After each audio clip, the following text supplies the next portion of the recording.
दर्शकों, स्वागत है आपका खबर फेस टू फेस में। आप देख रहे हैं खबर face to face YouTube channel और मैं हूं ज़ीशान आज़मी। आइए देखते हैं आज की ताज़ा खबरें। साइंस एजुकेशन का प्रोग्राम आपने आयोजन किया था और बच्चों में जो हमने एक्टिविटी देखा जो उसको आत्मबल और जो एक उत्साह देखा है, जैसे आपने कहा कि बीएमसी कुआट के अंदर जो होता है, ये बड़ा लक्ष्य है कि बच्चे वहाँ जाए, कंपटीशन बीट करें। क्या कहना चाहेंगे अपने बच्चों को? सबसे पहले तो मैं आपका पांडे जी, आपका जो चैनल है प्राकृत का कहर, उसके द्वारा, उसके माध्यम से सारे जो भी हमारे पेरेंट्स हैं, स्टूडेंट्स हैं, जो हमारे वेल विशेज़ हैं, उनको मुबारकबाद देना चाहूँगा कि इस स्कूल के अंदर जो हमारे बच्चे हैं, भले वो स्लम पॉकेट से आते हैं, बड़ी दुश्वारियों वाली ज़िंदगी जी रहे हैं, लेकिन जब उनको मौका मिलता है अपने आप को साबित करने का, तो वो किसी से भी कम नहीं है। वो किसी भी लक्ष्य को, किसी भी चुनौती को मतलब सामना करने से डरते नहीं हैं वो लोग। और मैं बता दूं, इतना मुश्किल एनवायरनमेंट के अंदर जिसमें क्लास में कोई अलग से रूम नहीं है, कोई हॉल नहीं है, तो प्रोजेक्ट बनाना, उसको बचाना, संभाल के रखना अपने आप में बहुत बड़ी चुनौती थी। लेकिन 2 दिन के अंदर ही प्रोजेक्ट को उन्होंने बनाया भी, उस पर मेहनत भी किया, कॉन्सेप्ट पर पूरा काम भी किया। और आप सब गवाह हैं इस बात के, जैसा आपने खुद भी कहा कि हर प्रोजेक्ट कुछ कहानी बता रहा था, हर प्रोजेक्ट किसी समस्या पर रोशनी डाल रहा था। और खाली समस्या बता देना बड़ी बात नहीं होती है। अक्सर ऐसा होता है कि समस्या बता देना आसान होता है, लेकिन इन बच्चों के छोटे छोटे दिमागों के अंदर और बड़े दिल के अंदर समस्याओं का समाधान भी हमको देखने को मिला, जो बहुत बड़ी बात है कि बच्चा आपसे ये बता रहा है कि ये समस्या है मेरे हिसाब से, और मेरे हिसाब से इसका समाधान भी यहीं के यहीं है। ये बहुत बड़ी बात हमको देखने को मिली पिछले साल भी और इस साल भी। सर, आपको पता है कि इस एजुकेशन में एक बड़ा आपने उपलब्धि प्राप्त किया है। आप 1600 किलोमीटर दूर पर बैठे हैं। उत्तर प्रदेश का एक जगह आता है रामकोला, जहाँ शुगर मिल है, वहाँ से एक बच्चा बिलोंग करता है, यहाँ पे आता है और उस शुगर मिल को देखकर यहाँ पर प्रोजेक्ट तैयार किया है। हमारे उनसे चर्चा किया है, वीडियो में आएगा। तो हमने तो देखा कि आपने 1600 किलोमीटर दूरी तय कर ली आपने यहाँ से, जो कि बॉम्बे तक लोग रह जाते हैं, लेकिन 1600 में तो उत्तर प्रदेश की बात कर रहा हूँ। इसमें बच्चे जो हैं, मुझे लगता है कि इस तरह से अगर मालवनी के अंदर बहुत सारे स्कूल हैं, अगर एक साथ होकर के ऐसे प्रोग्राम करें तो मालवनी से एक वैज्ञानिक तो जरूर जाएगा बड़े लेवल पर। क्या करेगा? आपकी बात को मैं दूसरे तरीके से बोलना चाहूँगा कि मैं तो अपनी जगह पर ही बैठा हूँ।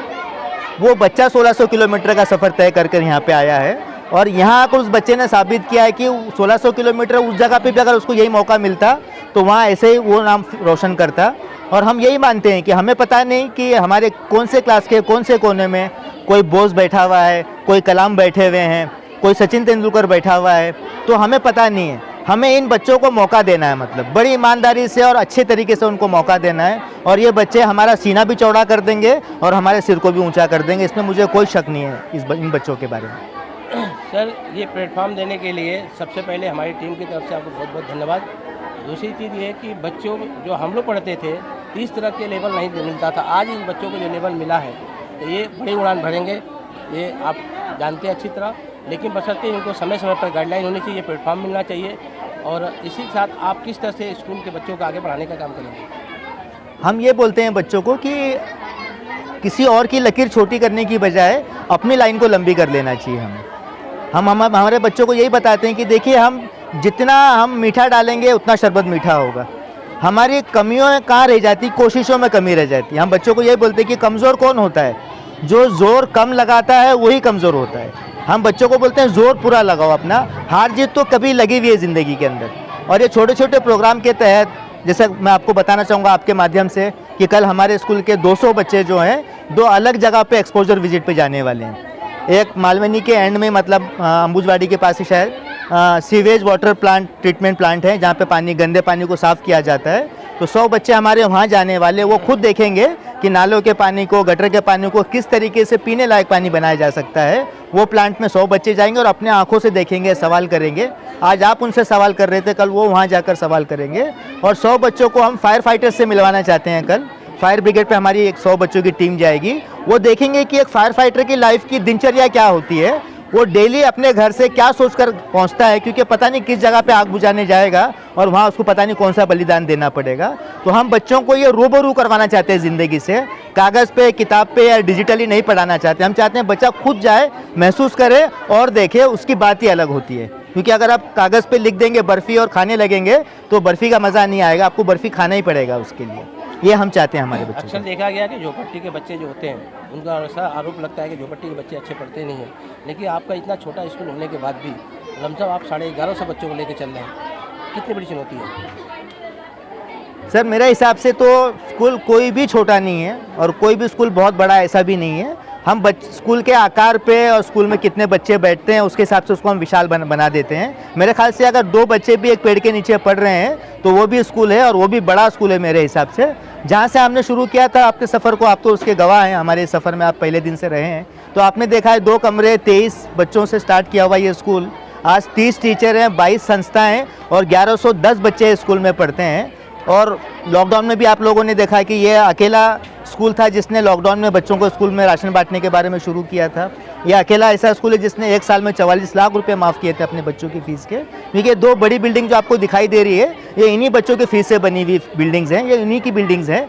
तो मैंने अपनी जेब से इसमें कोई पैसा नहीं डाला हुआ, मेरी मेहनत है और मेरा पैशन है। लेकिन एक ईंट भी अगर इसमें खड़ी हुई है तो इन्हीं बच्चों के फ़ीस से है। तो हमने ये साबित किया कि एक स्कूल जो है सिर्फ आध्यात्मिक चीज़ें पढ़ाने वाला स्कूल नहीं होना चाहिए, वो ज़िंदगी को ज़िंदगी के तौर पे सिखाने वाला स्कूल बनना चाहिए। वही हम अपने बच्चों में डालना चाहते हैं और चुनौतियां हैं लेकिन उसको फेस करने के लिए हम बिल्कुल दमखम के साथ में खड़े हैं।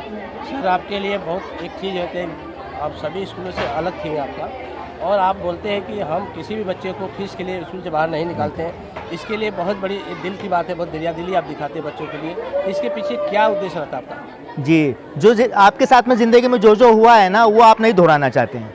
जैसा मेरे स्कूल में फ़ीस के लिए मेरे स्कूल ने मुझे कभी स्कूल से बाहर नहीं निकाला। 10वीं का आज भी मैंने अपनी स्कूल का फ़ीस बाकी है, 6 महीने की फ़ीस मैंने दिया नहीं हो NTCC स्कूल को।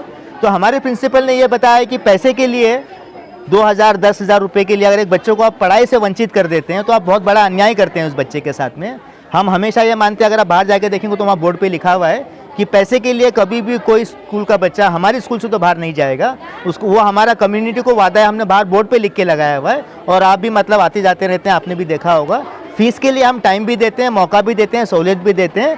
और अगर किसी केस में बच्चा फ़ीस देने के लायक है ही नहीं बिल्कुल भी, तो बड़ा खुशी हम उसको मतलब फ्रीशिप भी दे देते हैं और कोई एहसान नहीं करते हम, वो हमारा फ़र्ज़ है वो। इसके अंदर कि विशेष करके लड़कियों के लिए कुछ आपने पैकेज किया है यहाँ पे? जी तो क्या है? हाँ, जब हमने स्कूल शुरू किया तो हमने देखा कि जब लड़कियां बड़ी होती थी, मान लो 8वीं 9वीं में आती थी, तो माँ बाप क्या करते थे, अपने लड़कियों को डाल देते थे स्कूल में, लड़कियों को बाहर निकाल लेते थे। बोले 2 और कैसे पढ़ाएं, और लड़की को पढ़ाने में क्या फ़ायदा होने वाला है।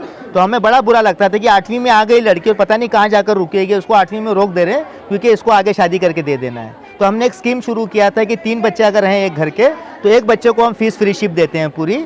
और कोशिश ये करते हैं, ज़िद ये करते हैं माँ बाप से कि वो फ्रीशिप का जो है वो लड़की की तरफ जाए। तो आज की तारीख में अगर हमारे स्कूल में 100 बच्चे हैं तो 52 बच्चे जो वो लड़के हैं और 48 लड़कियां हैं हमारे स्कूल में। आप प्रोजेक्ट में भी देख लिए, विनिंग टीम में भी आप देख लीजिए, आपको लड़कियां ही देखने को मिलेगी। और हमारे स्कूल से लड़कियां क्रिकेट भी खेलती हैं और दूसरे स्पोर्ट्स में भी हिस्सा लेती हैं और कॉन्टेस्ट में भी हिस्सा लेती हैं। अक्सर कहा जाता है कि भारत देश हमारा जो महिलाओं को सम्मान करता है, इसकी दृष्टिकोण पर आप चल रहे हैं? बिल्कुल, हमारा ऐसा मानना है कि किसी भी देश की आबादी का 50% जो लोग हैं, जो जननी हैं, उसको अगर हम पीछे बिठा देंगे, उसको मौके नहीं देंगे या उसकी बात नहीं सुनेंगे तो हम इंसानियत के साथ में नाइंसाफ़ी करेंगे। किसी भी मर्द के जो कामयाबी के 4 स्तंभ है, 4 पिलर है, उसमें उसकी माँ, बहन, बीवी और बेटी, ये 4 खंभे हैं मेरे हिसाब से हर मर्द की कामयाबी के। इसमें से एक खंभा भी अगर आपका नहीं रहेगा तो आपकी इमारत ढह जाएगी। और हमें ये चाहिए, क्योंकि ये ऐसा मुल्क है कि औरतों को देवी मानता है हमारा मुल्क, है ना। तो इसको सिर्फ लफ्ज़ों में ना रहे, उनको पूरे मौके भी दिए जाए, उनको आगे बढ़ने का भी मौका मिला। अभी देखो हमारे स्कूल में जो टीम है उसमें 4 जेंट्स हैं और 22 टीचर हैं जो फीमेल टीचर हैं। तो ये जो सारा का सारा खूबसूरत प्रोग्राम आपने देखा कामयाब वाला, इसमें 22 लोगों की मेहनत हम 4 लोगों से तो ज़्यादा ही होगी ना। तो ये लोग करके दिखाते हैं, जो हमारी लेडीज़ हैं, जो हमारी औरतें हैं।